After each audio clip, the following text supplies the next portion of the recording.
Pushpa ruling కి భయపడి 2 వారాలుగా కొత్త సినిమాలు ఏమీ విడుదల కాలేదు. ఇప్పుడు ఆ వేడి కాస్త తగ్గింది. పైగా క్రిస్మస్ వీకెండ్ కూడా మొదలు కానుండటంతో బాక్స్ ఆఫీస్ దగ్గర మళ్ళీ సందడి మొదలైంది. మరి ఈ వారం ఏ ఏ సినిమాలు వస్తున్నాయి? అందులో దేనిపై అంచనాలు ఎక్కువగా ఉన్నాయి?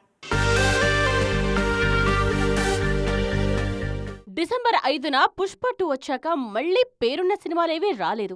2 వారాల తర్వాత డిసెంబర్ 20న అల్లర్ నరేష్ బచ్చెలమల్లితో వస్తున్నారు. కొన్నేళ్లుగా సరైన హిట్లని నరేష్ కు బచ్చెలమల్లి కీలకంగా మారింది. సుబ్బు ఈ సినిమాకు దర్శకుడు.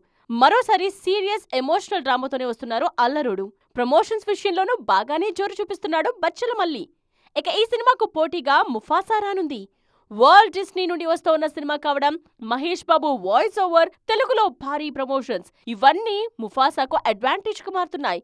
మహేష్, సత్యదేవ్, బ్రహ్మానందం లాంటి స్టార్స్ వాయిస్ తో ముఫాసాను డబ్బింగ్ సినిమాగా చూడట్లేదు ఆడియన్స్. తమిళ, కన్నడ ఇండస్ట్రీల నుండి కూడా ఈ వారం సినిమాలు వస్తున్నాయి. విజయ్ సేతుపతి, వెట్రిమారన్ కాంబినేషన్ లో తెరకెక్కిన విడుదల 2 డిసెంబర్ 20నే వస్తోంది. ప్రమోషన్స్ విషయంలో స్లోగా ఉన్నా కంటెంట్ తో కొడతామంటున్నారు మేకర్స్. అలాగే ఉపేంద్ర యూఐ సినిమా కూడా ఇదే వారం వస్తుంది.